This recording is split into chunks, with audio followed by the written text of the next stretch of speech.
work session. I invite everyone to remain standing to the end of the Pledge of Allegiance, but first I'd like to recognize Commissioner Van over at his desk for our invocation.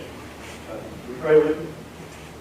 Most gracious Heavenly Father, thank you for another beautiful day today. Thank you for the people gathered in this room today, the free exchange of ideas. Thank you for the wonderful country we live in and the blessings that you've blessed upon us.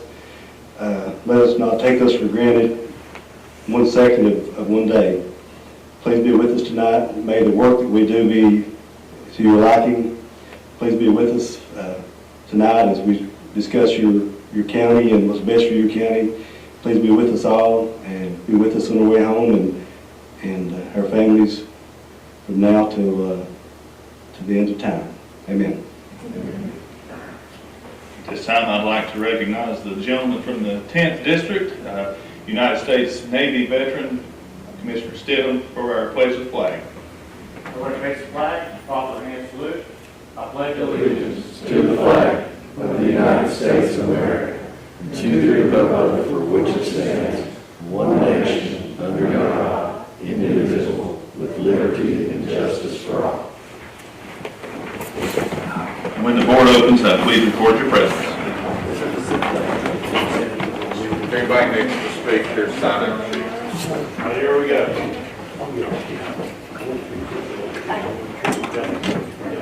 I'll leave it on here.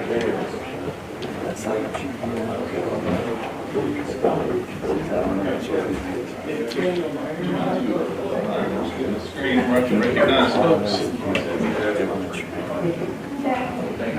We'll get rolling once I get my screen so I can start recognizing everybody that seeks recognition.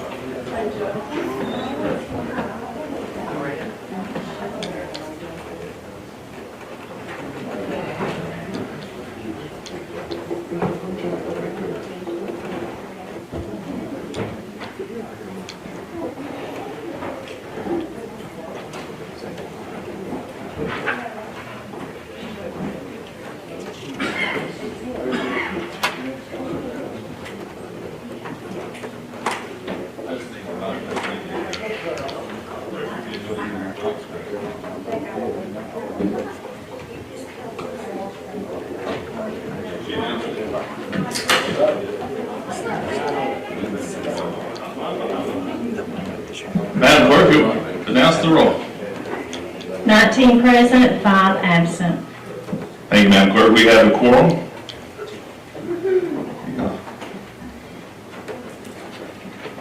No, I am waiting.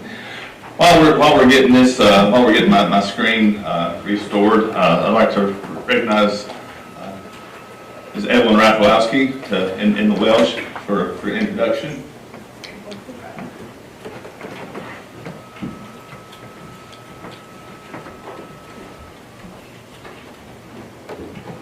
Good evening and thank you, Commissioner Gardner. This evening, I'd like to introduce you to your new Director of Schools as of July 1. He has already joined our staff in our office and is already working alongside myself. And this evening, he is here with me and his presence will be continued to be here at the Commission as you all continue to meet. So at this time, I'd like to introduce to you Mr. Chuck Carter, our new Director of Schools.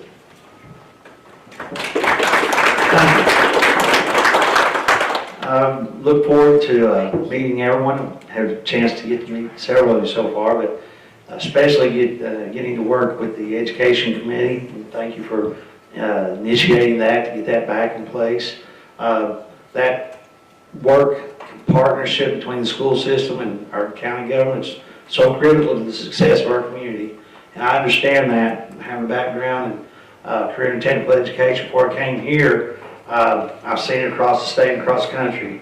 This is the key to our workforce development, is what we do with our students and preparing them for the highest levels, preparing them to go to work right out of school, preparing them for technical colleges, career college, community colleges, whatever they want to pursue. We want to make sure we're giving those opportunities.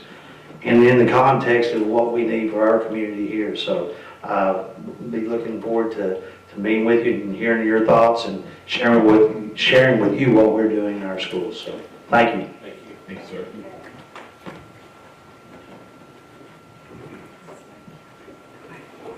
And I have a list of people that have signed up for public comment since the time this was turned in. Is anyone that didn't get a chance to sign this that would like to sign it to address the commission for public comment?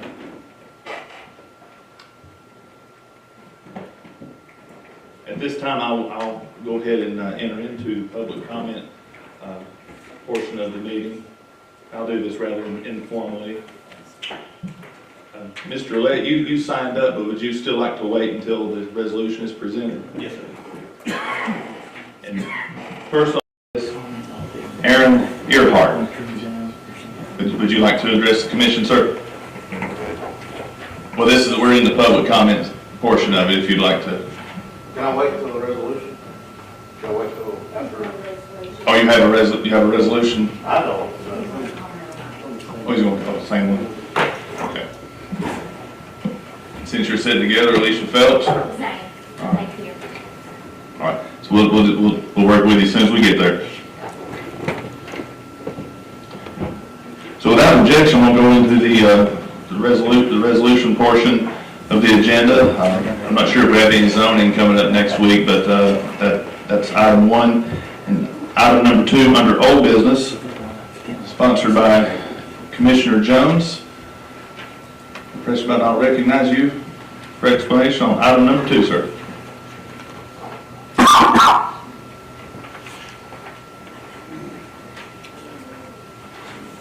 This is a safety grant. Is that good?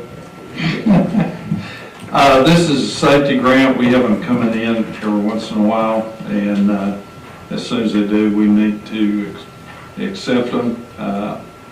It goes into a little bit more of the detail, but I would just say anyone that wants to vote affirmative when it comes up is welcome to. Can we put this on consent? Sponsor moves consent calendar for item number 2. Does any member have objection to item number 2 being placed on consent calendar?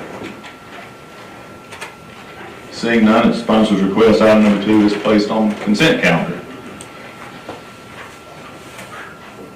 Without objection, recognize Commissioner Leonard on item number 3. This is a grant for the State of Tennessee Domestic Violence Coordinator Grant for General Sessions Court. The grant funding amounted $65,000 over a 12-month period, starts July 1st, 2023 through June the 30th, 2024. You've heard the explanation. Anyone have any questions for Commissioner Leonard on item number 3? This is no matching money, it's off state. Consent, please. Sponsor moves item number 3 be placed on consent calendar. Does anyone have any objection to item number 3 being placed on consent calendar? Without objection, item number 3 is placed on consent calendar. Without objection, recognize on item number 4, Commissioner Akert. Thank you, Chairman Pro Tem. Looking good up there tonight. Thank you, sir. You look well yourself. Thank you very much. Just gotta get the votes, people. Now, item number 4, and if you don't mind, can I do item 4 and 5 comment together? Because they're very similar. They do the same thing. Yeah, for the most part. Without objection, item number 4 will be taken together.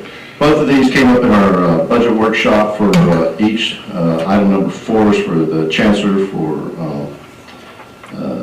and I started this last year. There's some of these kind of smaller one-time items that people ask for in the budget. It makes sense to just kind of go ahead and do these now instead of going wait through the budget process, because for those of you new here, that could be a while and everything. And not get hung up on some of these smaller avenues that we know we need to do anyway. So the first one on item number 4, for the $11,000 for the Chancery Courtroom, and also if anybody wants to vote in the affirmative to be a co-sponsor, because I've asked a couple people have asked to be co-sponsors on it also. But one of them is for replace chairs and some upgrade technology in the Chancery courtroom.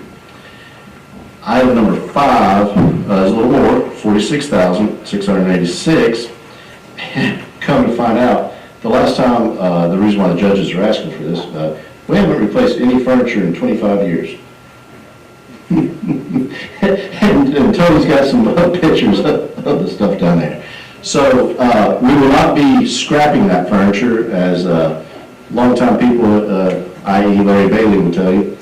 We will be repurposing as much as possible, especially like in the new building that we have and everything. And so, but yes, as we're upgrading technology and furniture and everything, we thought it would just be easier to go ahead and do this as a one-time expense and be done with it and everything.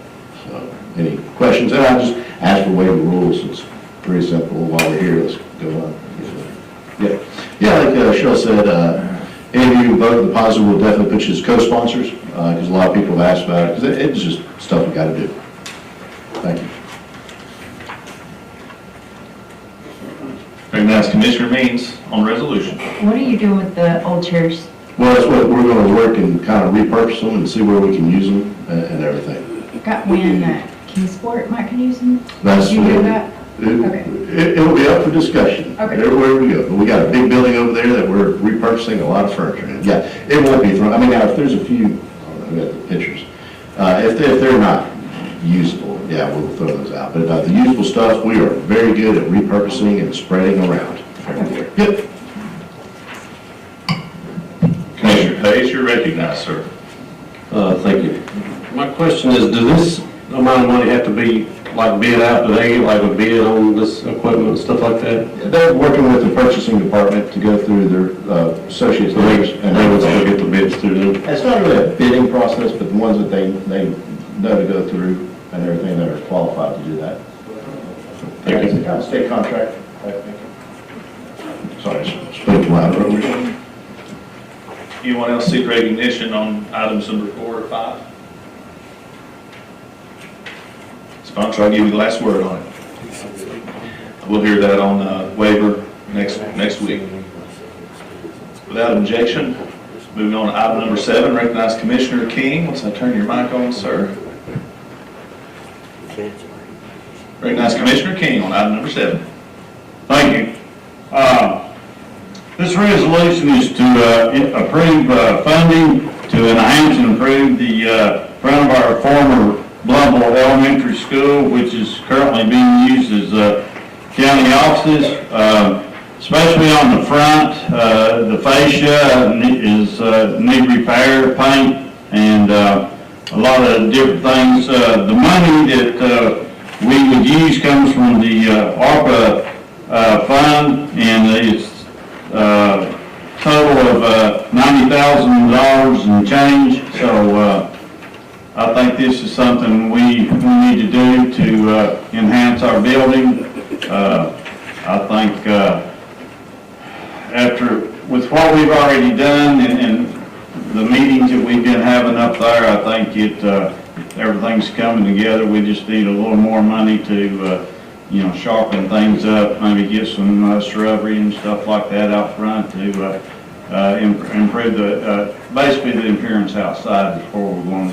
But I think it's something we need to do, and we've got the money to do it with. So I hope everybody can join and vote for this. If we want to, you can put it on the consent. Well, no, it's got money in it, so we can't do that. So anyway, waiver rules.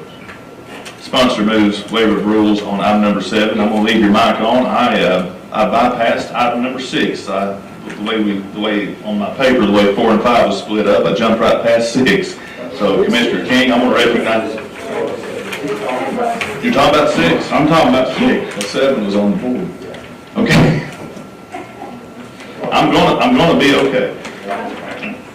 All right. So I recognize you on the next one. The next one, okay. Whichever one it is. And this is a resolution to install no parking on the pavement side in Allison Timbers in District 5. And the problem with this is in a cul-de-sac, and we've had problems with people parking to where the garbage trucks and school buses and, even the postal service couldn't get the mailboxes and stuff, so we put this up. And we're also in a process of putting some teeth into this to where, we can, get things done a little, have a little force in this to, get these people's attention. And since then, I've had another one, across the racetrack. It was in a cul-de-sac, and, they even went out and marked, parking spaces in. So, it's, you know, on a, and this is a county road on the end of the cul-de-sac. But anyway, it's something that, you know, when you get in a bus, or especially these garbage trucks and stuff like coming in and out, you know, it's trouble to try to get them turned around and get them coming out and going in. So I think this is something we need to do. We do this on consent. We have some folks that are seeking recognition for questions. All right. I'm going to recognize everybody in the order that they seek recognition. We'll first recognize Commissioner Cross. Thank you. I'm going back to Resolution 6. I was up there, if you don't mind. I know it's out of order now that we moved on, but I was up there for Resolution 6, if I could ask. And it's really not a question for the sponsor, but more for Mr. Bailey. The ARPA money here that we're pulling this out of, I thought we kind of, I know some stuff had been kicked back, but I thought we'd spent most, what do we have left on that ARPA money? I think the resolution says this was we had two payments on it, $9,000 special ARPA funds that come in we knew nothing about when we were dealing with the original amounts. And this was listed under reservations, Indian reservations and so forth, and we didn't think it applied to us. But when the other counties pointed out that we were on the list to get these two amounts, and that's how that come up. And those We're two not applying anything, it's just come in last week. All right, and those two amounts being $90,000, and what other amount were you speaking of? $90,000 is all we're talking about here. A couple of months ago, y'all appropriated another 90 of the same amount for the register of deeds. Okay. Thank you very much. Recognize Commissioner Means.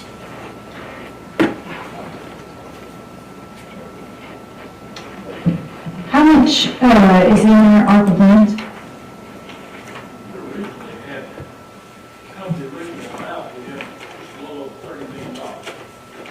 We've not spent so much as we have applied it toward certain projects.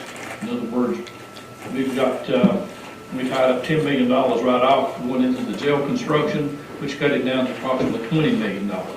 We gave bonuses to county employees, I believe, about $1.6 million. And the other parts, we're given roughly $5,000 for HVAC systems, which we've got engineers hard working on those. We got 3 of them. The third one will be out to bid in a few days. We've gave about $5,000 for solid waste fund. There's quite a bit of that that's not spent or not delivered yet. Pardon? $5 million, probably. And it goes down, the fire department's got, I believe, volunteer fire department's rescue squad's got $1.6 million.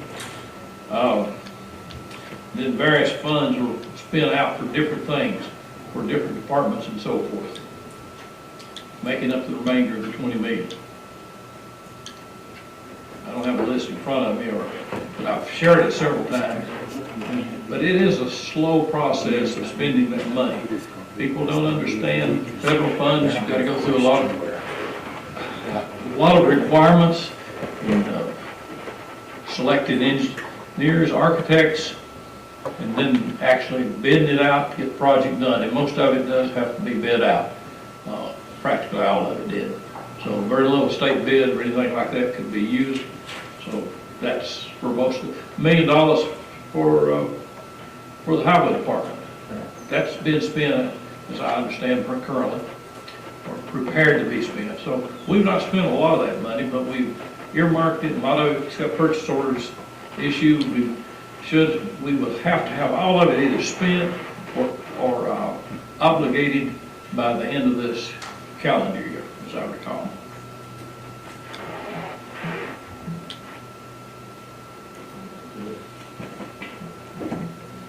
Commissioner Stidham, you're recognized, sir. Hey, Dwight, before the meeting, Julie Blaylock called and wanted to know what color the vehicles were that were parking on the pavement over there. Oh, no. Yeah.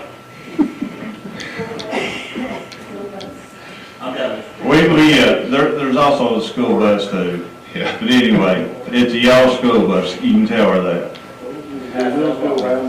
Yeah, yeah. Those used to be some pretty good discussions. Tell Cuz that it's a yellow school bus that's what's doing it. Recognize Commissioner Cowton hopefully on the resolution. Thank you, Commissioner Gardner.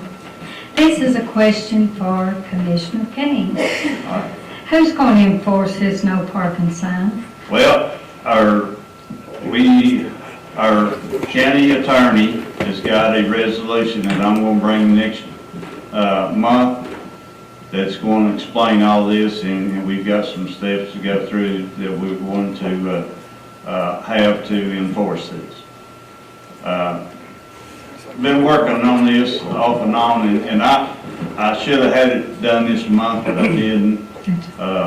Kind of been a busy time for me, but anyway, we've got it ready, and I'll bring it next month to show you what we're going to do, and there'll be enforcement, and Dan can explain more of the legal to y'all next month, how, everything's going to happen, but we're wanting to put this in, so we'll have some teeth in it, that when we go out and talk to these people, that, we can say, if you don't start moving these vehicles, keeping them out of the road. And this is our, county roads, and it's, a county property. So there's some things that we want to have that we can go out and, if they don't abide by our rules, then we can, fine them. Okay, I guess your grandfather in the ones we already have? Yes. Because I do have one that we just put in our section a couple of years ago, and it does not have any teeth. Right, so that's the next step. Okay. But anyway, we'll have it next month. Okay, thank you. Commissioner Richards, you're recognized. Thank you, and Dwight, just because based on that conversation, or maybe this question for Dan, are we going to be voting on a resolution for the teeth, or is it you just bring in information? Yeah, go ahead. Well, the resolution that is forthcoming sets a fine. When we passed these before, we talked about that, and we have a resolution on the books, but I went back and read it, and it applies only to zoning. So we do need to clean that up. As far as the process to enforce it, the resolution is not going to say anything about that. I am prepared to talk about that today if you want to. There's nothing new in what I'm going to tell you, but it does get a little complicated, but I'm more than happy to tell you how those no parking ordinances would be enforced. And maybe I should, I don't know. Go ahead. Well, first of all, it would not be the responsibility of the sheriff. So that probably moves us ahead 60-70% of what I'm going to say. So who will enforce? If not him, then who? Well, that remains to be seen. But the way it would work is the same way as if I was suing somebody for money in General Sessions Court. I would file a lawsuit against the individual for violation of our ordinance of no parking. I would serve them with the lawsuit, and we would go to court, and we would have a hearing and a trial, and if the judge found them guilty, then he would impose a fine. But, we don't have a code enforcement officer, so to speak, that goes out, and we can't write tickets. The county has no power to write citations. So number one, the sheriff will not be involved. Number two, we can't write citations. So again, what would happen is if there is violation, then somebody's going to have to be a witness. And if they come to me or if Commissioner King comes to me and says, here's the witnesses, I will file a lawsuit against the individuals, and we'll have to know who's violating these no parking ordinances. And we will file suit against them and go to court the same way as if we were suing somebody for, if they owed us $100. So I guess my question came up thinking about all this. Should we do this resolution and the one that you bring in T kind of like as companion resolutions all at once, or does it matter? I don't know that it matters. I mean, if you wanted to do it today, I sent Commissioner King, and I had mentioned it to him, and he, yeah. I mean, I've got it ready. Depends if we've got the explaining everything, we can do it next week. I mean, I can copy it and hand it to you right now. I've got it. Commissioner King, I'm not putting him on the spot. He said he just not gotten back around to that, but I have got it ready. Yeah, if we get some copies, give everybody a copy today, and Okay. then we'll do it next week. All right, I'll do it.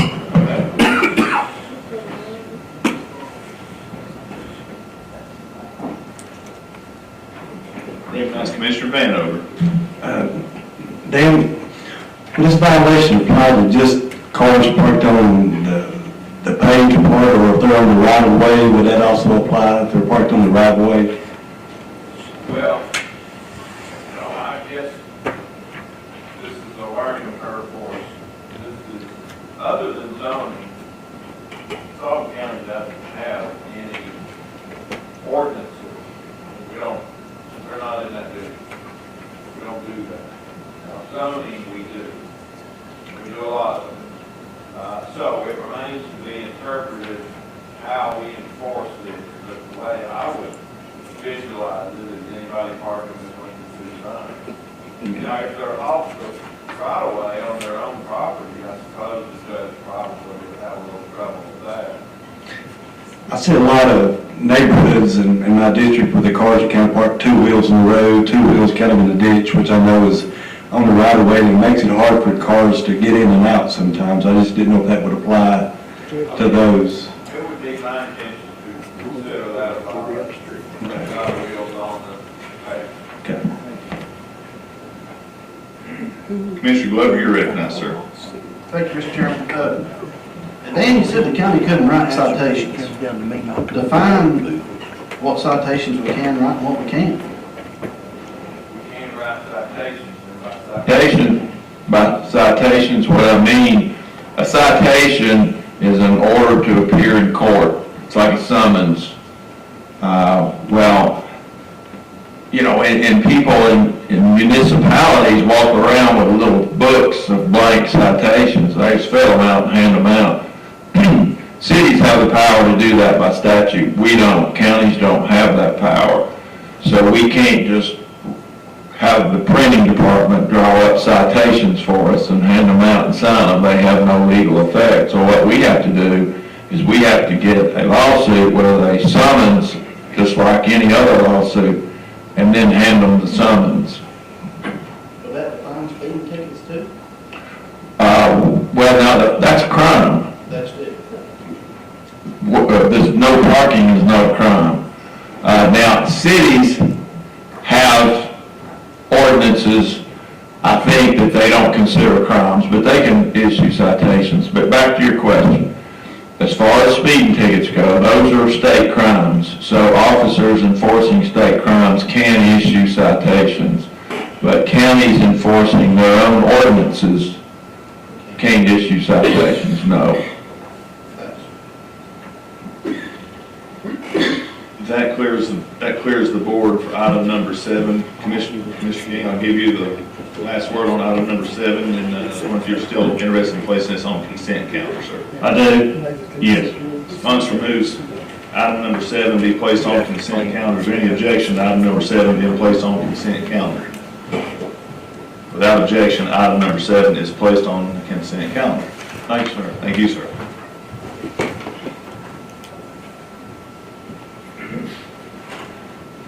Without objection, item number 8, recognize Commissioner Hayes on item number 8.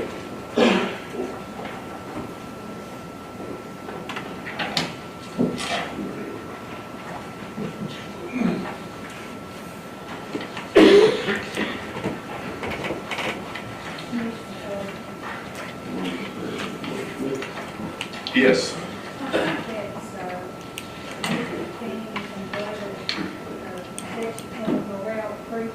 We thought it was David. Yeah, that's Morel, So do y'all want to recognize? Morel Spring in their area, it's not. Okay. So, while I was looking at that, there's only, you also needed a co-sponsor too. So, who wishes to be recognized on item number 8?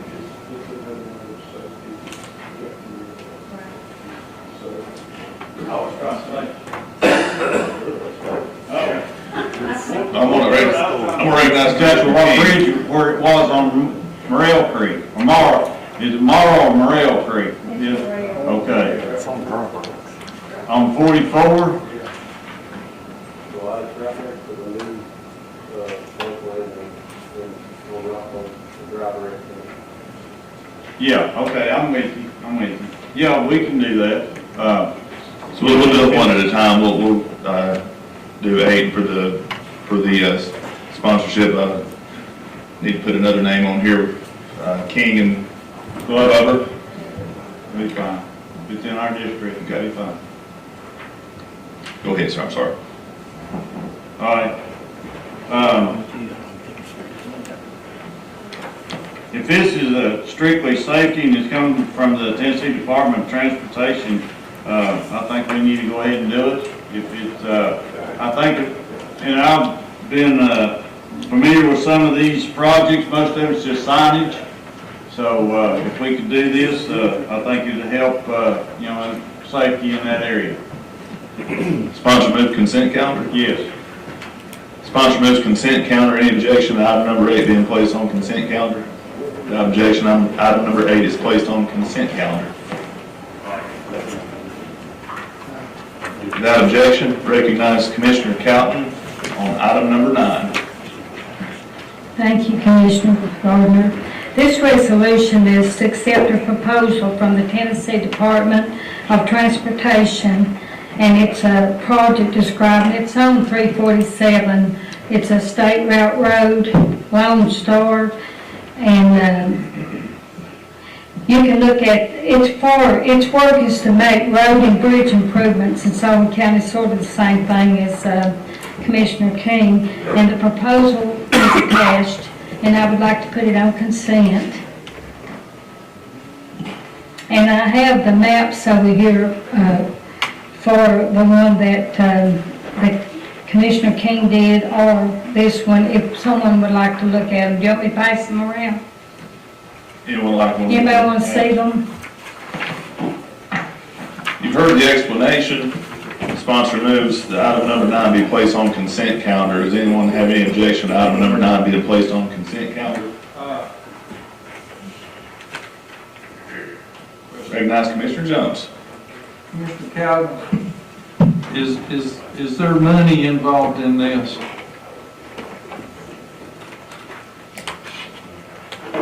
There's no matching funds. Sam, you're co-sponsor on it. Oh, you're not? Oh, yeah, that's right, Marcus. Thank you.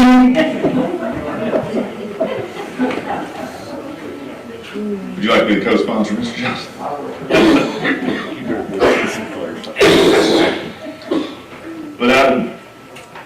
Without objection, item number 9 is placed on consent calendar. Without objection, moving on to item number 10, recognize Commissioner Slagle on item number 10.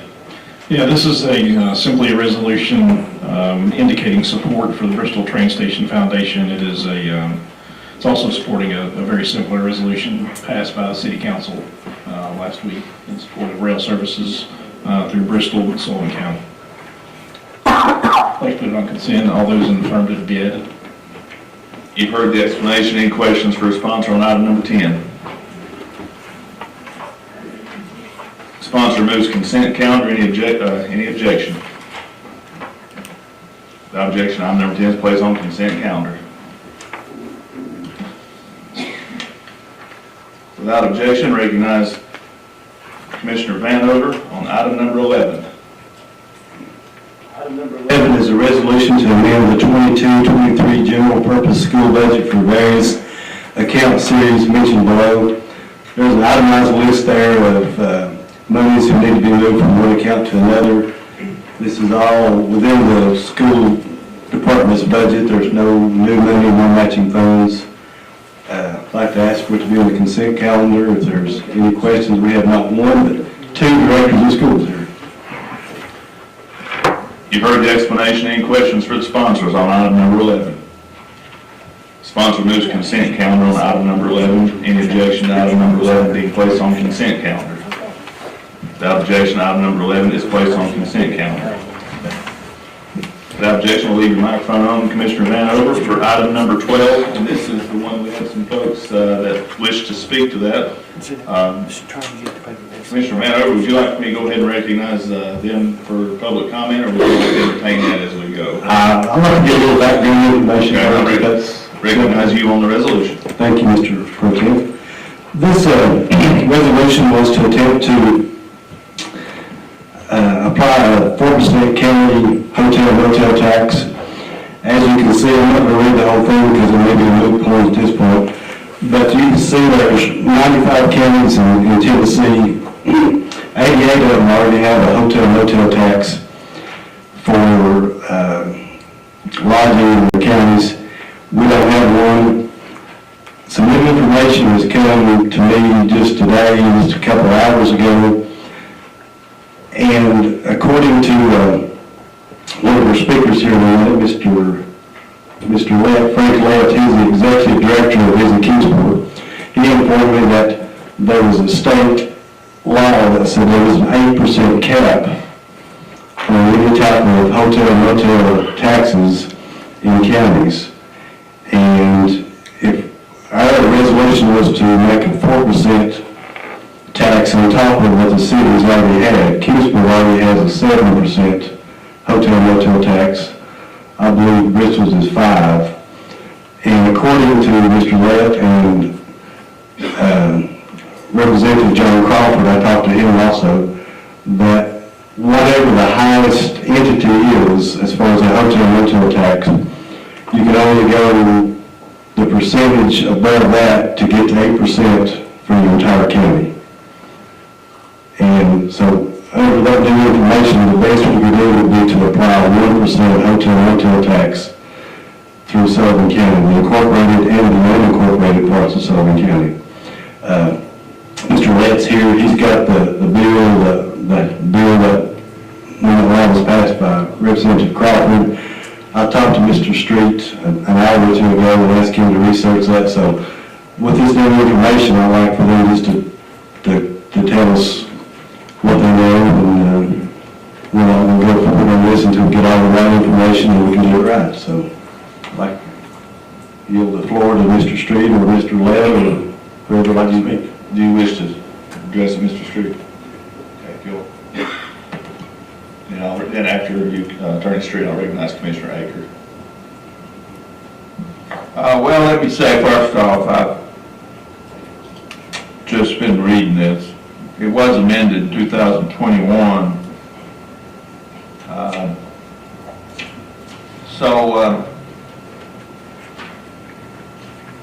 I think it apparently was changed a lot. First of all, there is no mention in the existing statute of 8%.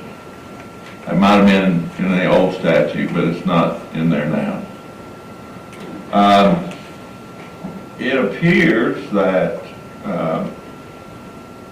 Mr. Osborne has given me a, is John in here? He has given me what appears to be a question he sent to Rick Hall, and he's answered a lot of questions. And John says this is from CTAS Legal Advisors. No, I don't think Rick Hall is a lawyer, but he could have got their staff to answer it. It basically says that the county can implement 4%, period, regardless of what the cities have. I have read the statute. It appears to me to read that way.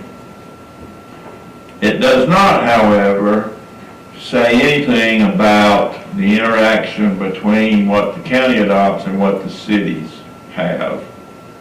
So the only question that I have that is unanswered at this time is, it's said in here that Kingsport currently has let's see, it's in here somewhere.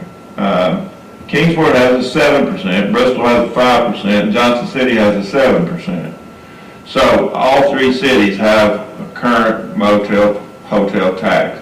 The statute says if it was in existence before July 1, 2021, the new statute didn't mess with it. It could stay even though there's a 4% cap. However, it appears that Sullivan County can adopt a 4% regardless of what the cities have. The only thing that is not answered is if Sullivan County adopts 4%, does it have any effect whatsoever on Kingsport, Bristol, and Johnson City? That answer is not provided in the statutes.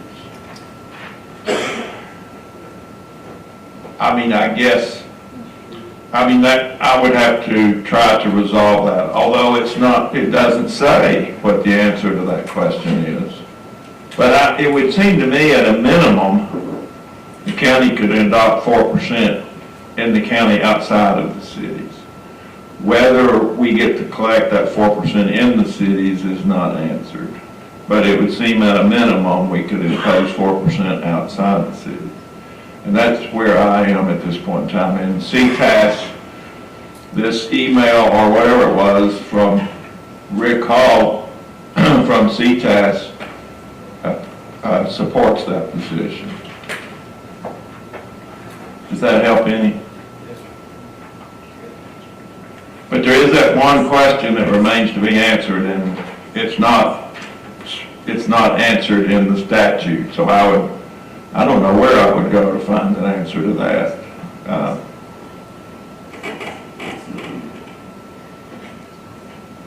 Okay, Rick, I'm going to recognize Commissioner Akers. Then I'll come back to you, the sponsor. Thank you, Chairman. And thank you, Zane, for being open and trying to find out, because this is not an easy random solution, resolution, let's go. We've all talked about it before. I am 100% in favor of the conversation, because at the end of the day, and there's a lot of reasons, but some of it I will say is because I travel a lot, and there is I've had a hotel bill that probably didn't have 4 or 5 taxes on it. So I'm going to go ahead and tell you that hotels are taxed. Now, at some point, this should and will probably be enacted some way, somehow. And I think, as Dan said, because there is some opportunity for development going forward in some areas that we're looking at that are in the county. So that's why I say at some point we will probably need to enact at least the county portion of it. And like Dan says, and Zane and I talked about it, then it depends on what happens in the city. Do you go up to 4% or, so that's what Dan and them. And so, and again, when we say this is my frustration with county politics, because here's a great idea, but we got to beat it up instead of being able to make it work when you come to fruition and everything. So I would say it's not allowed, it's not dead, but it's a great conversation going forward right now. And so we'll see what happens and everything. We'll recognize Commissioner Carr, and then we'll come back to you, Attorney Stewart. Thank you, Mr. Chairman. I just wanted to suggest that perhaps we could narrow the focus of the resolution to only short-term rentals and cabins within county limits. That's all I had. Thank you. Thank you, sir. Recognize Attorney Street and then Commissioner Glover. One very, very important thing I forgot to mention. The statute says the money raised, the revenue raised, must be designated and used for the promotion of tourism and tourism development. So your resolution that says it shall be deposited in a special account to be established by the finance department, I don't guess that means that what you're gonna use it for, but you can't use it for anything other than the promotion of tourism and tourism development.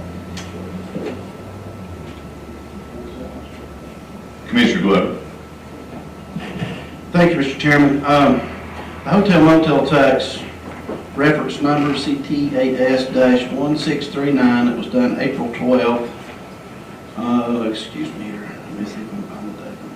But anyway, it's reference number CTAS-1639. I'm not going to read the whole thing to you. It says, modifying, levying, or repealing hotel motel tax, public chapter 496, become effective on July 1st, 2021. The law allows the county, except for those with a metropolitan form of government, to levy, modify, or repeal a private or privilege tax by resolution rather than private act, subject to the following restrictions. The tax must not exceed 4% of consideration charged to the occupant of the hotel. Subject to other provisions discussed below, a hotel motel tax authorized before the effective date of this act that exceeds the limit remains in full force and effect. This does not void or modify a private act, ordinance, or resolution authorizing the levy of the privilege tax. It also goes on to say exactly what Attorney Street said under TCA code. Revenue received by the county from the tax must be used for tourism purposes. However, revenue from a tax levied before July 1st, 2021 may continue to be used in the same manner described in the private act or resolution. Counties are not authorized to change the use of revenue for pre-existing tax exempt or tourism purposes. My questions on this is, it's not going to affect the property tax revenue. It's not going to help us any way or form in that. It's going to go 100% to tourism purposes. Short-term rentals, residential dwellings that are rented wholly or particularly for a fee for less than 30 continuous days, but do not include a hotel defined. What are we going to do in situations in the campgrounds that we've got? And I'm going to make an example.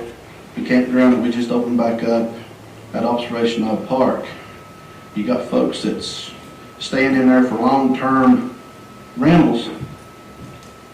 How is this going to be levied on folks like that? And I know the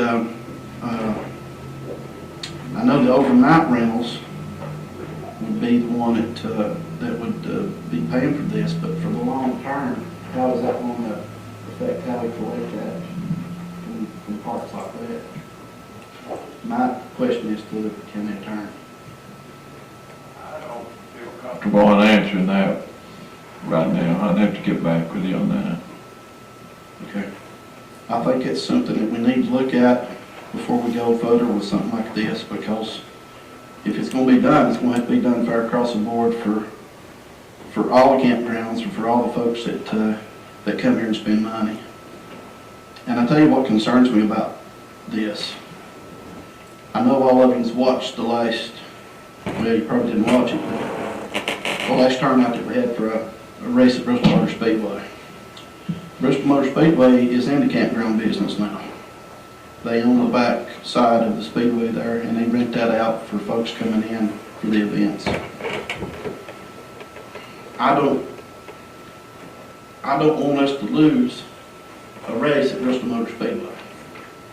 And if we start putting an extra cost on folks coming here, and I can understand we're going to be marketing the area with this money, but it worries me that it's already on a decline, and the group just brought Nashville Speedway, and if we ain't careful and we keep adding extra cost on for these things, we're going to lose a lot more money in the long run than we're going to gain from this. And that's the only question I've got. And I think there's folks, maybe a couple folks here tonight that own some land around the track, and they could probably tell you this also. It's a good idea, but I don't think we need to jeopardize something that we've got going in a good direction for us right now as far as collections. And if this money could be used to give county employees raises, or if this money could be used to help with the property taxes, that would be something that we probably need to proceed with. But just putting this into tourism only, I think it's gonna handcuff us on other things that we've got going in a good direction. We just keep taking a chance on losing a race or other money that we've got coming in right now. Thank you, Commissioner. I want to recognize Commissioner Means, and then I'll come back to you again, Attorney Street.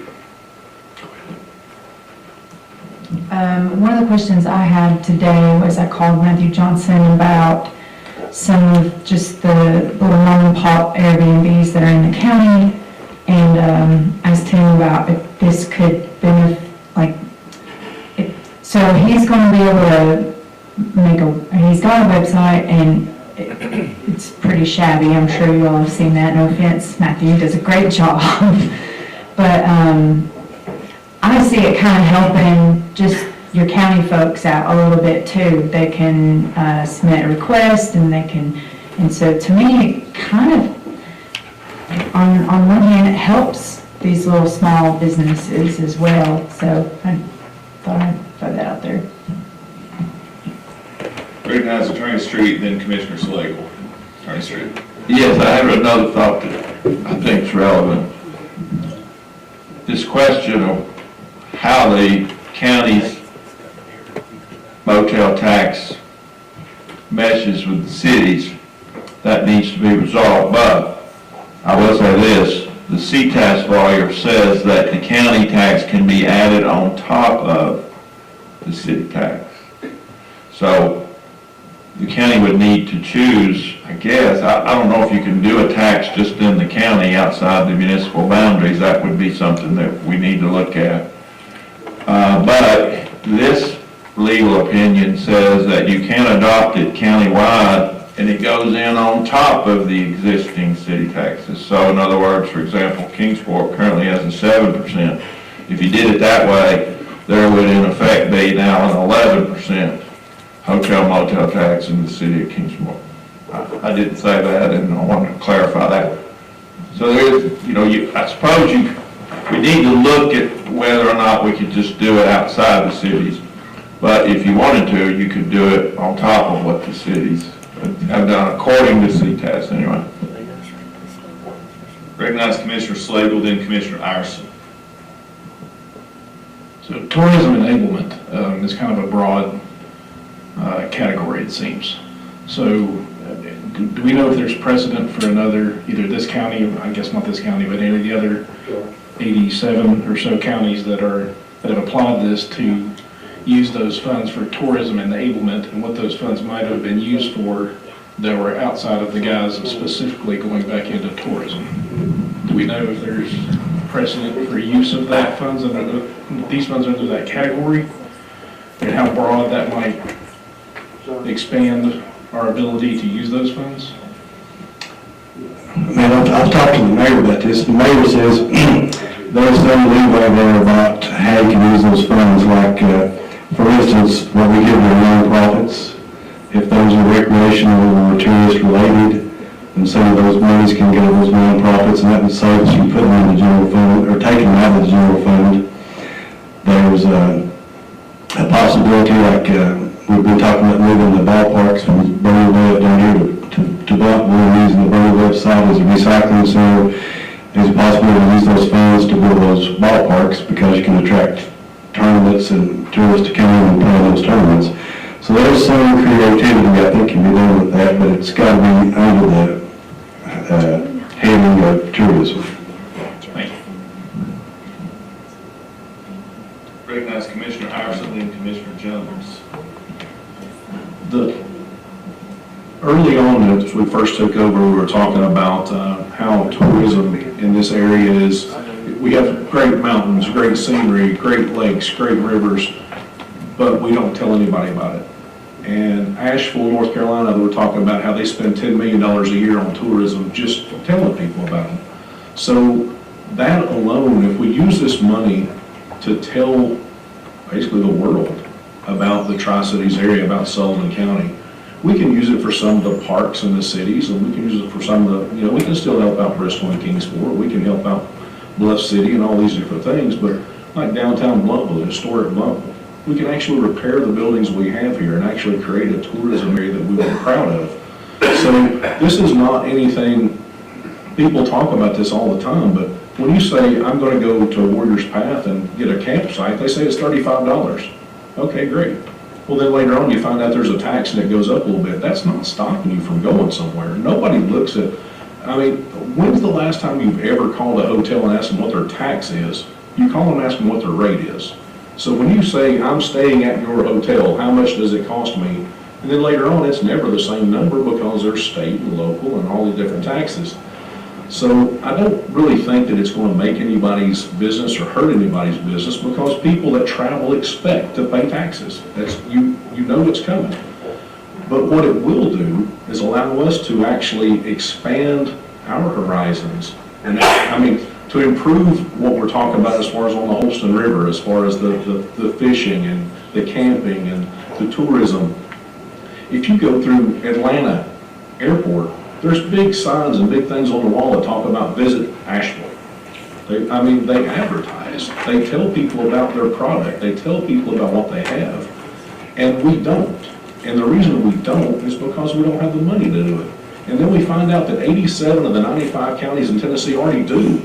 Well, they already do this. And the reason they do it is because it makes sense. It lets you sit back and say, the people that are coming to your area, let them invest in helping you, advertise your area. The campgrounds that we're talking about that say that it's going to be tough to take this money from us, they're going to get benefit from that fact that we're advertising these campgrounds.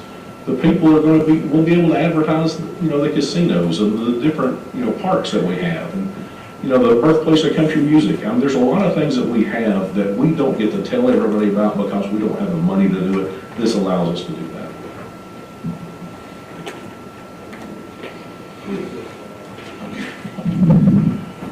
Commissioner Vanover, I recognize you, and then if it pleases the commission, we can hear from our folks for public comment as well.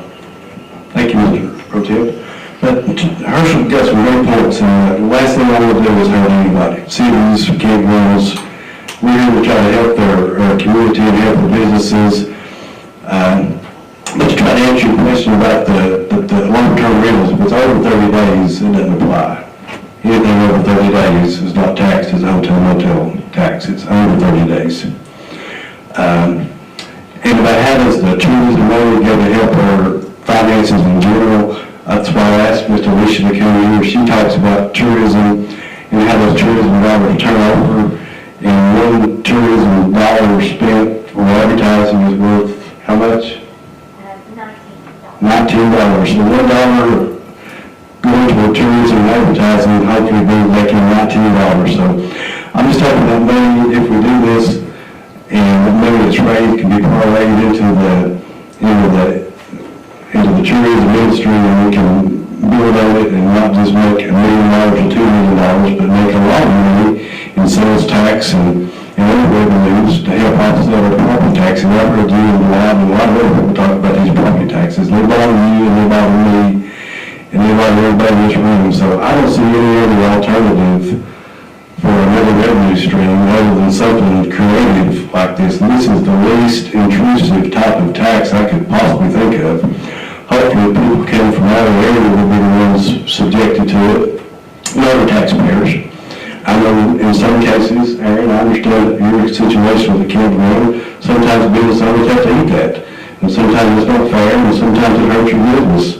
But hopefully the tourism dollars coming back into the county will offset that and get more people to the campground, get more people to the hotels, and build our base and make the pie bigger for everybody. So that's what I'm hoping we do if we go forward with this. But we certainly got some things to work out first, and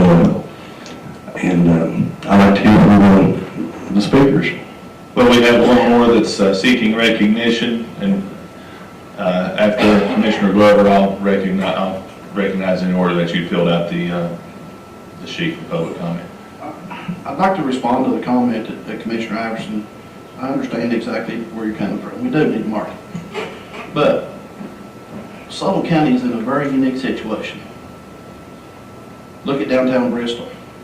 You walk across the yellow line, you're in Virginia. You look at Kingsport. You go up Lynn Garden Drive, and 2 minutes you're in Virginia. If you add 4% on top of what this tax already is, I worry about these people going into Virginia, and that could happen. And that's a thought too, because like I said, we're in a unique situation. I'm tired of paying property taxes. I'm tired of it. Every time we turn around, that's the only revenue that we got that we get money from, and it hurts everybody. And I'm for anything that we can do, but I don't want to hurt the existing businesses that we already have here. And if those folks do come here and they stay and they find out they can go 3 miles up the road, look at Bristol, Bristol, Tennessee, look at Exit 7, look at all they have available. And if you put that percentage on top of what these folks are already paying, I'm just afraid that that could happen. Who knows, it might not, I hope it not. But I think we need to look at every avenue that we can. But I've said here many times and said, I'm property taxes, the ones that owns the land are paying the big bills. And every time we go to build something, or every time we go to buy something for a department, we have to raise property taxes. And it just shouldn't be that way. But that's all I've got, thanks. Do you wish to respond since your name? Okay. And moving forward, if one member mentions another member's name, I'd like to give that commissioner an opportunity to respond. Commissioner Vanhoek, I'm going to go ahead and recognize our guest if you're in good shape with that. In the order that they signed up, Aaron Earhart, if you will. We're going to adhere to the 3-minute rule for public comment, but given the nature of the resolution, if anyone has questions, I will allow it. And if you will, just introduce yourself and your address, and we'll hear from you, sir. Thank you, Mr. Commissioner. My name is Aaron Earhart. My address is 289 Buffalo Road, Bluff City.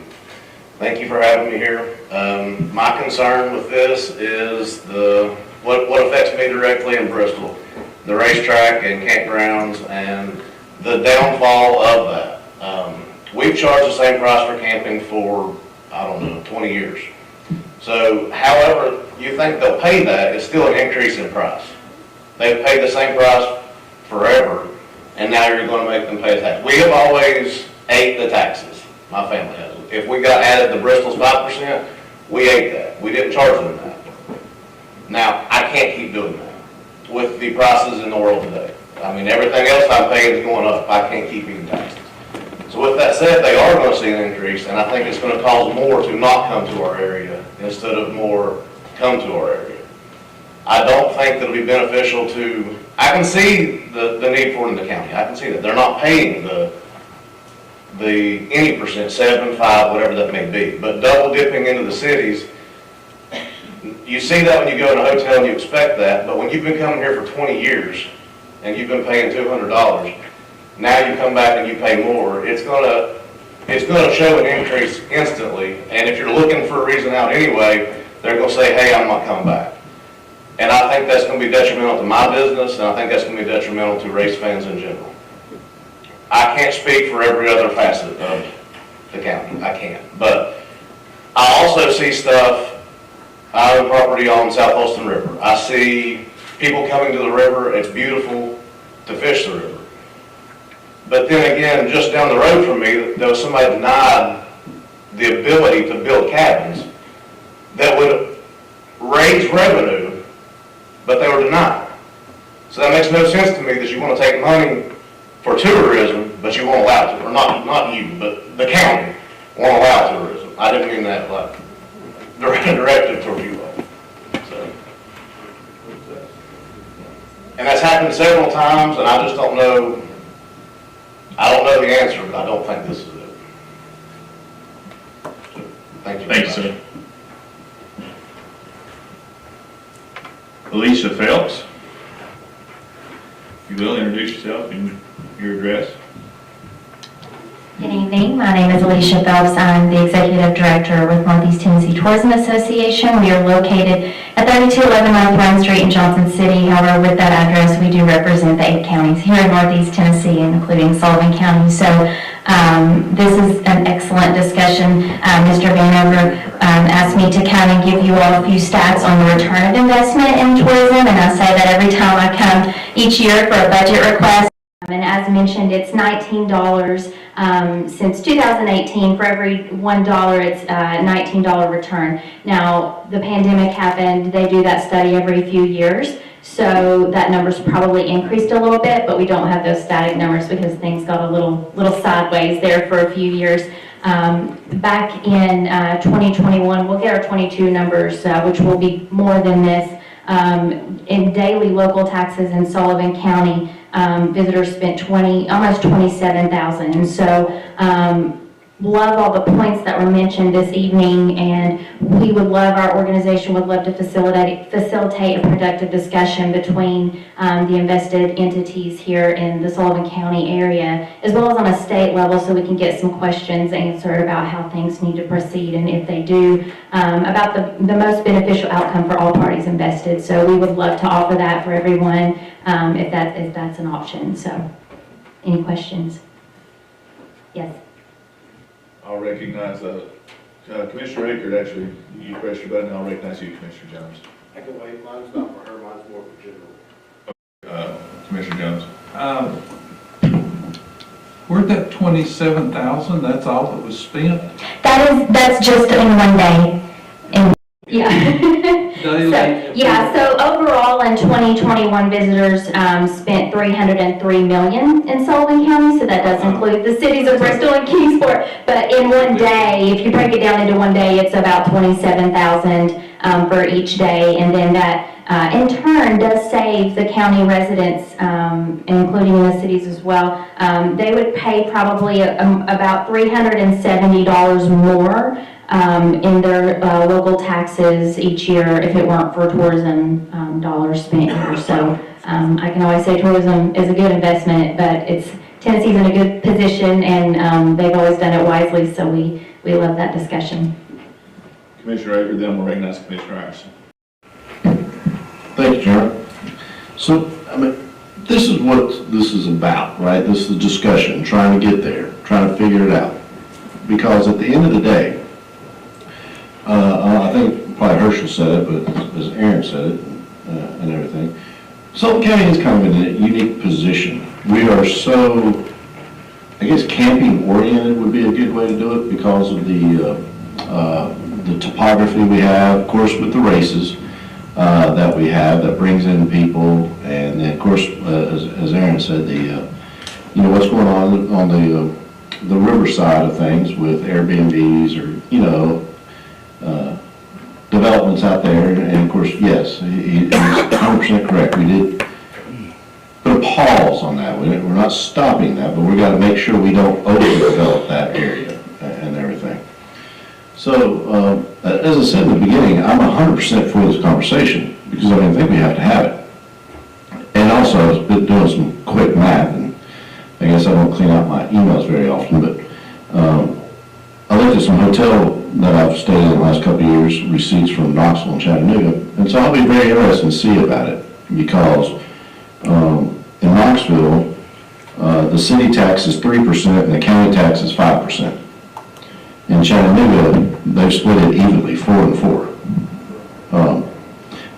So that's exactly right. See what Sam just said, there's the form of government, metro government, and everything. My point is, now what I did point out was, of course, we got the 9 whatever state tax on top of that, So when you check in a hotel, there's 3 fees pretty much at every single hotel you stay at. I won't bore you with my Lexington, Kentucky receipts. Those, you want to see some taxes. That gets ridiculous up there. So no one wants to vote for a tax. Matter of fact, I'm pretty sure if we poll all 24 people here, at some point in our little campaigns, no new taxes, But these are the taxes that I think need to be considered because these are the taxes that are not on the property owner, you know? Who knows what can happen? I will argue that it shouldn't have any effect on tourism, and it should enhance tourism, you know? Now, what does that mean? I think that's where some of the conversation needs to go, is if we were to vote on a tax, what do we do with, you know, how do we collect the money, how do we use that money? You know, here's a great example. Someone called me today and said, well, you know, no offense, Teresa, you know, Teresa Jacobs going to take 50% of that. No, it's 5%. Yeah. See, that's how things get started, you know, miscommunication, you know. Yeah, I mean, look, you know, if y'all's numbers are right, and you get 1.2 million, you know, she's going to get $600,000, you know. Like, no, she's not. Now, I'm sure she'd love it, you know. But that's why, again, these are the conversations. I don't know where it'll lead, but these are the right conversations to have, and it's the right time, at budget season, you know. Yeah, I don't want to, you know. I'm frustrated. I know last year when they raised, when we voted for a tax raise, I'm one of the few in here that actually owns commercial property. That's at 40%, not 25%, you know. And it really affects businesses when we do a tax increase. And so we should be looking at all avenues and trying to figure out the best way forward and everything. Thank you. Commissioner Harrison. Just a quick question. At the executive committee, when you came forward asking about the nonprofits, you had a really nice presentation. And one of the numbers that stuck out with me, and you may have it with you, but can you tell me how much money your organization spent in Sullivan County last year and the return on investment on that? I know the $19, but it was a pretty big number. Yeah, so we receive appropriations from Visit Kingsport and Explore Bristol. And then we also receive appropriations from Sullivan County in the amount of last year was $7,500. So if you look at that and then add it up, we are primarily grant funded, however. So we will spend collectively representing the Northeast Tennessee region, which does include faucets with you've got two of your major attractions in the whole area here in Sullivan County, Bristol Motor Speedway, and then you've got Birthplace of Country Music, and of course Space Mountain as well. Of course, we can claim Birthplace on the state line. So, but we typically will spend close to, if you take out COVID dollars, a little under $100,000 marketing the region alone. So if you look at a return on investment of $330 million, and then you have allotted $7,500, it's a pretty good return in sales tax dollars off of that. Thank you very much for coming. Frank Letts, sir, you're recognized to come.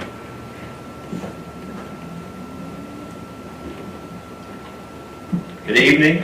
Thank you, Chairman. Frank Flett, 2045 Canterbury Road, Kingsport, Tennessee. Probably goes without saying there's a lot to unpack here, right? A lot to talk about. Dan, to give some clarification on where the 8% came from, that's a 4% county, 4% city. That's how you get to the 8% max.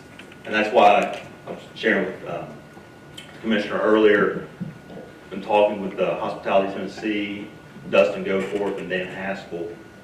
The existing tax, I can speak for in Kingsport at 7%, or even in Bristol at 5%. That's what leaves that room for 1%.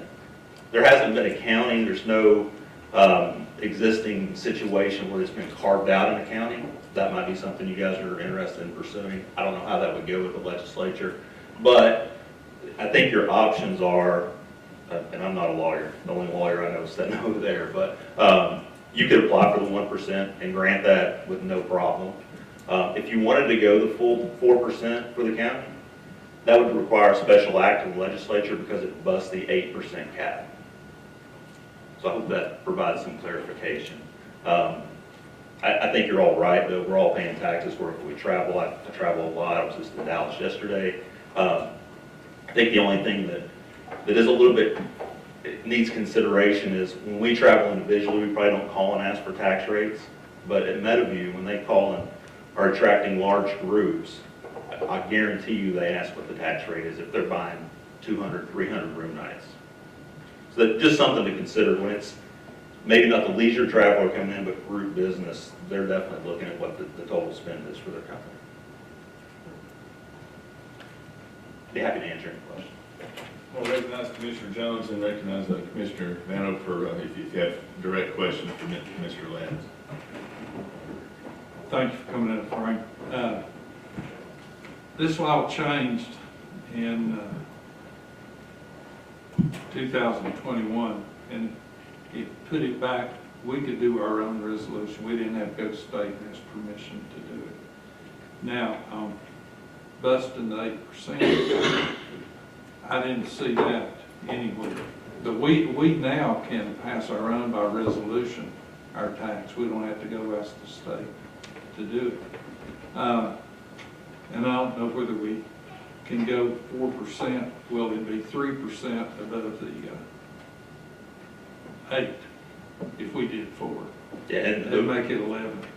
so that's been attempted previously, and that requires a special act. In the past 2 years? Yes, sir. Okay. Can you tell me where? Alicia, I have a list. All the new taxes that have happened since 2021 have all been 4% city or county.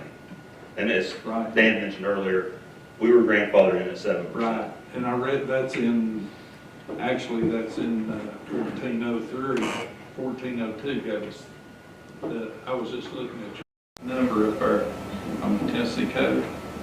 There's two different ones at 1402 and 1403. 1403 grandfathered in what was already there. Right.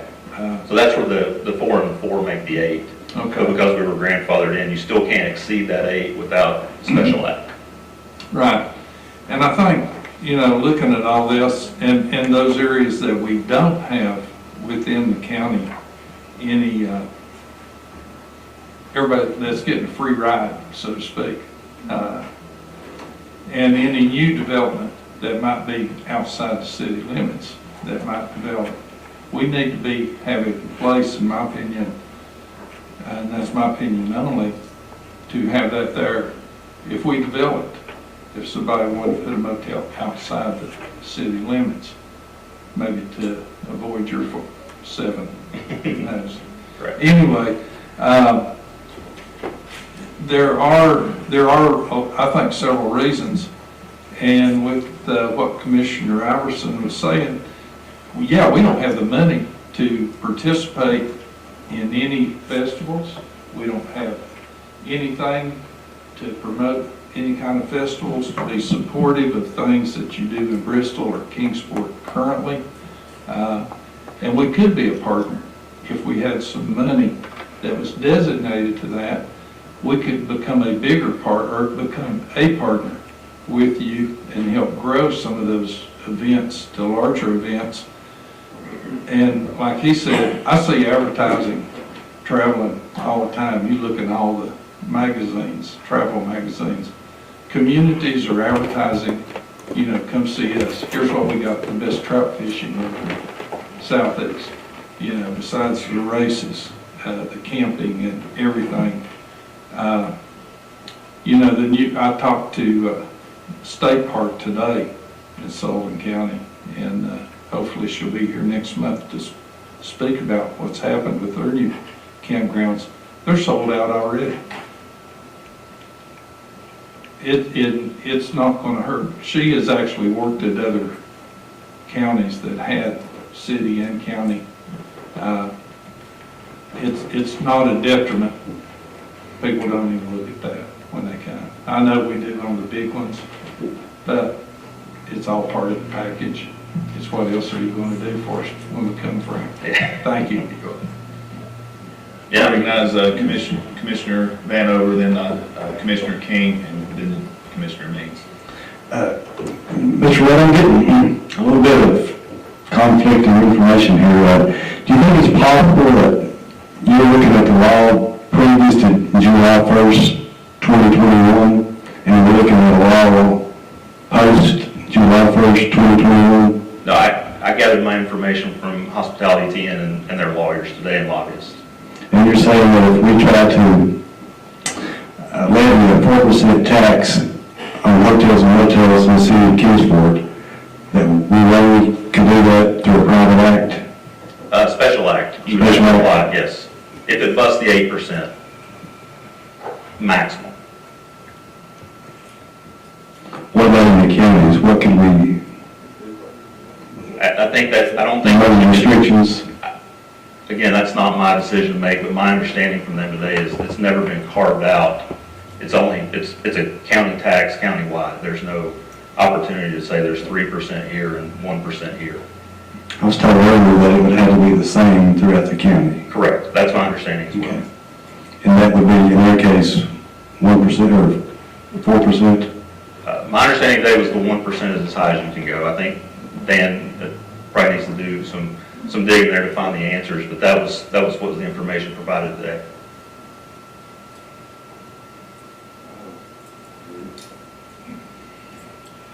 Okay. Well, I guess we've got some work to do. Yeah, and let me say, I'm not here to oppose or be in favor or against, just to bring the facts that that's what I was told today, and I just wanted you guys to be aware. Okay, well, I'd like to put this on first reading and have another month to work it out and let everyone say everything and work toward a good solution. Okay. But before I move on, I have two others that's seeking recognition. Commissioners King and Means, do you have questions directly for Mr. Lett or a statement? I would like to ask, So you have a question? a question for Okay. Mr. Earhart, please. She has Commissioner Means has a question for Mr. Lett, so I'm going to recognize her.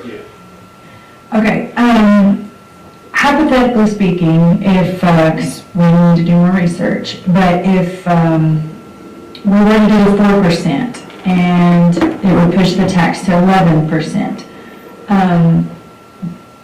because of what, the issues that I think you all brought up with the example of, say, Meadowview and bigger events or bigger groups, would the city be willing to lower their tax so that it's not at 1%?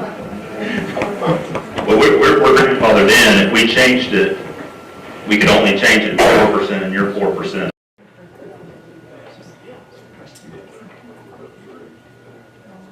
Commissioner, thank you, sir, for coming up. Mr. Earhart and Commissioner King, question for you.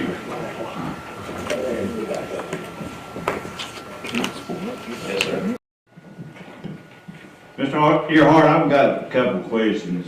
On the resolution. Yes, on this resolution. One is, I can remember when we was drawing probably 158,000 people or 150,000 people in. That hasn't happened in several years. And you said, for what I got, that you have ate the tax increases from Bristol and Sullivan County both in that time period. Yes, sir. Give me an idea, how much have you lost of attendance in your campground in, say, a percentage in the last, say, 5 years? Our biggest year was 2006. Since then, it's been a decline. The spring race, I don't even know where to start. Like 80%, maybe, like from this past spring. Right. Possibly more than that. The fall race, I would just guess 60%. No, we've lost. There's a lot of factors there. There's a whole lot of factors. There's more campgrounds around the racetrack than there was in 2006. Okay, that's one. So it's not like the racetrack has lost that much. But they've also taken out a ton of seats because they're not needed anymore. There's no way, I don't know the number that it holds, but it doesn't hold anywhere close to 162,000, which is what it held in 2006. Right. I would be shocked if it holds 100,000. Right. Because they still want it to be a sellout. But I don't want to lose that. I mean, I'll tell you what opened my eyes a lot, and that was the restrictions during COVID. When they restricted it to 35,000 fans, it was bigger than this past spring race. I was dreading it, but it wasn't that bad, if that makes sense. That number scared me, but it wasn't as bad as I thought. I just don't want to push what's left out the door. Or like Mr. Glover said, push that race to Nashville.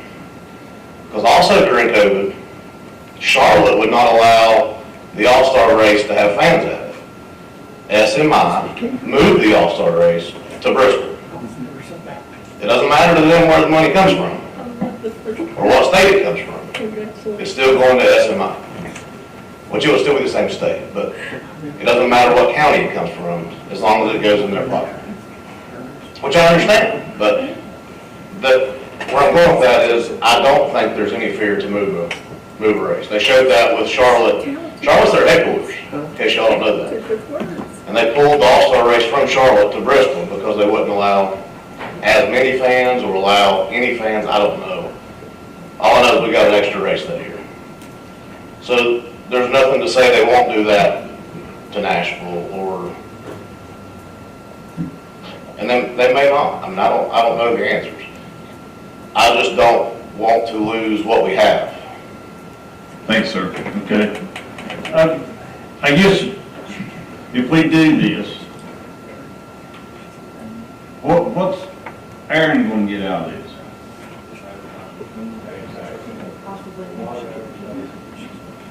If he's in a decline anyway, is that going to help him to bring more people in here? That's my question. You know, what's his return for him paying more taxes?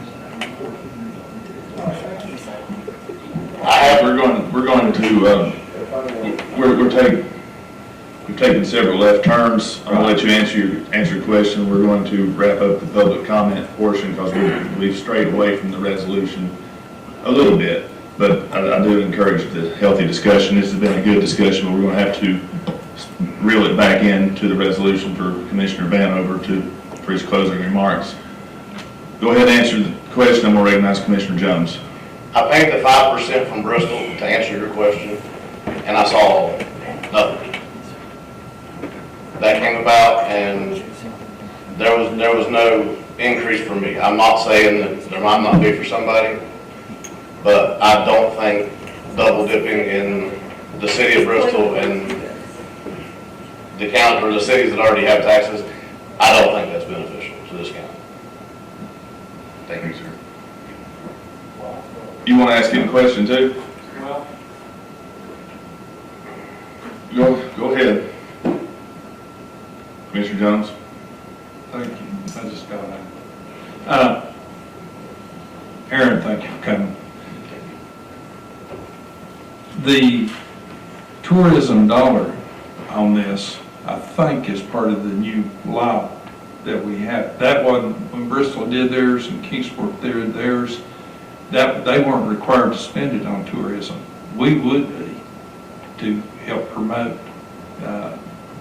And maybe you can do some other things. I know Toyota's kind of picked up a little slack out there. Are you letting a lot of them park there free? Yeah, I mean, I've helped you out there planning a lot of other things over the years and your parents. I think there's things we can do together to use your property, not just for that and not for hay, but for other things that we might be able to promote on your property versus going across the street. And I just think we got to think outside the box. How can we help each other?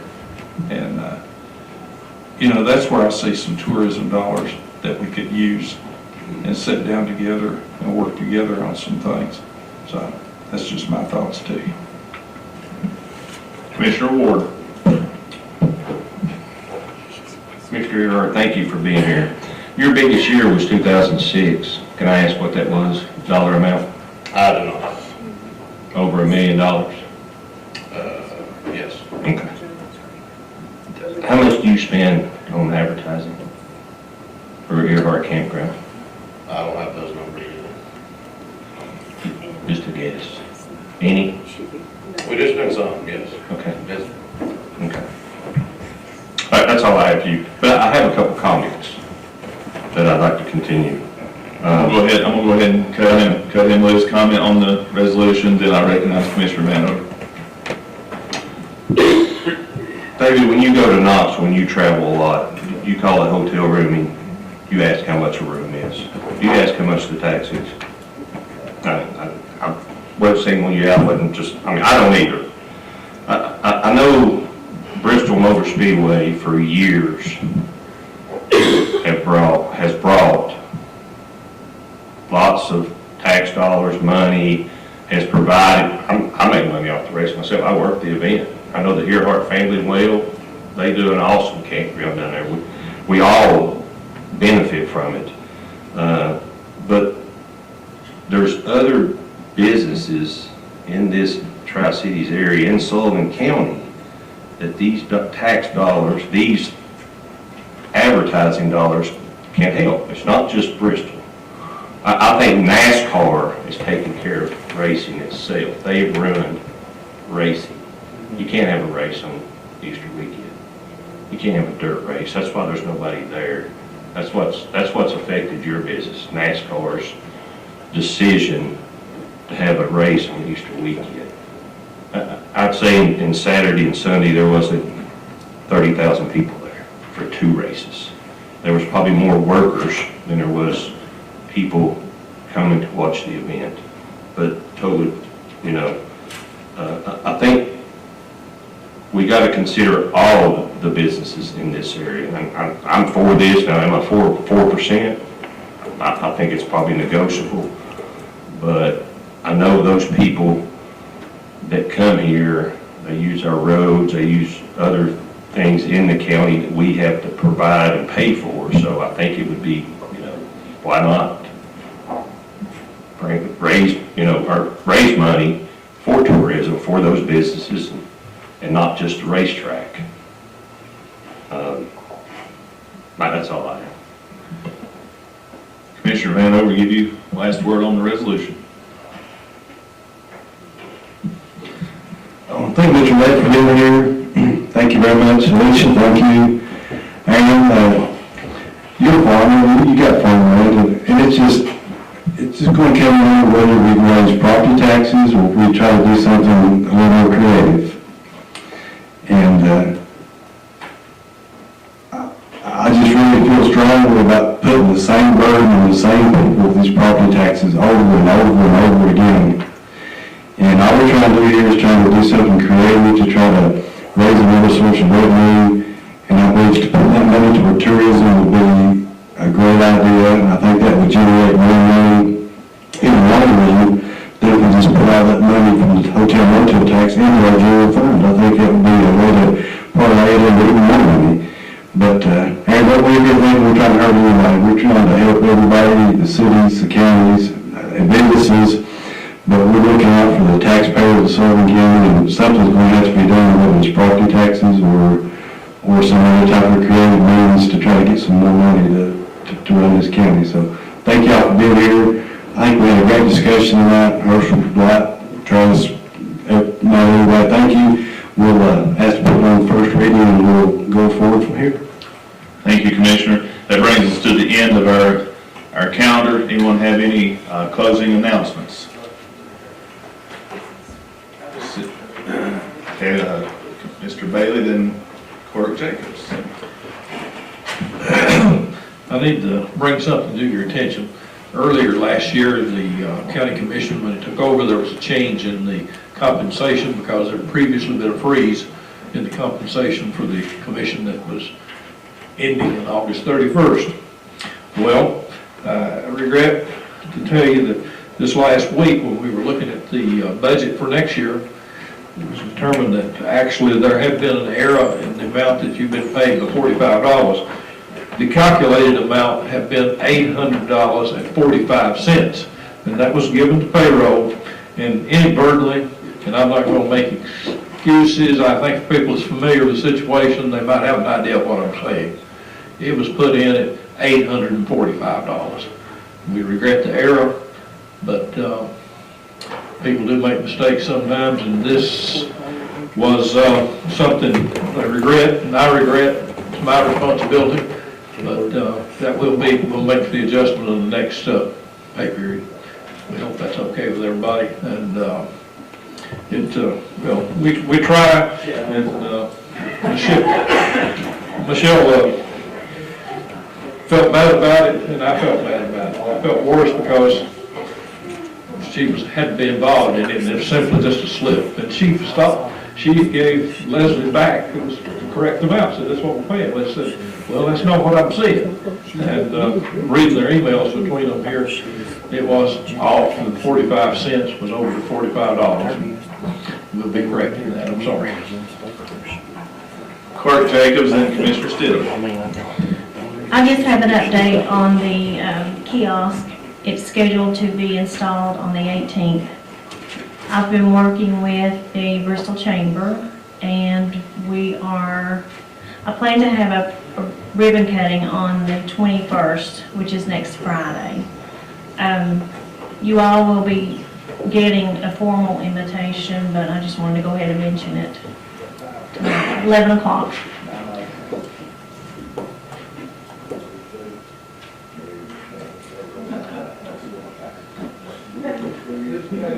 I hope everybody that can make it will come out to be there. And I checked Misty, your schedule with Misty, and you're free, so you better be there, Mayor Venable. Oh, it's going to be at Food City on Volunteer Parkway. But you all will be getting an invitation. Commissioner Stidham and Commissioner King. Thank you, Mr. Pro Tem. As we know, we've heard from the governor about some money that's going to be coming available as soon as the House passes it for our private schools in the area for school resource officers. As soon as that gets signed, a bill number and the Senate bill number, I plan on putting a resolution in to support that. We have several private schools in our area, and if they're going to have the money available, we need to make sure we're supporting it and try to get that for our area. We've already gotten calls from several of those schools. We have several large private schools in the area that will be looking for funding for that. So just to give you a heads up, as soon as that gets a bill assigned to it, I plan on putting a resolution in to support that. I would appreciate your support on it. Commissioner King. Thank you. On May the 6th, their Sullivan County Cattlemen Association is going to have a fundraiser at the Ag Center. It's a steak dinner. So anybody come, it's $25 for a ticket, and that includes steak meal. And then afterwards, we're going to have all kinds of auction items that we're going to get donated. And this fundraiser is for all the programs that we support, the 4-H, FFA, anything that has to do with agriculture in Sullivan County and youth. That's what this money goes for. So it's a good cause, and we spread the money around on a lot of different stuff, and it goes to kids, and they really appreciate it. But anyway, come out, get you a good steak, spend some money with us, and we'll have some special cakes or pies that we're going to auction off, and sometimes these cakes get a little pricey, but there again, it's all in good fun, and we to raise money. So no, nobody comes out of the cakes now. So, but anyway, but now we can arrange it for a price. Every 5 big ones.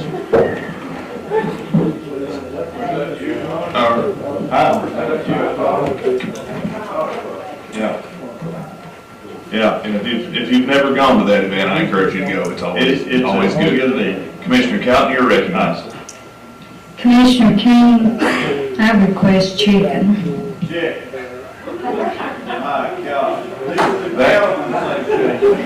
That clears the board. Anyone have any motions they'd like to make? Motion to adjourn.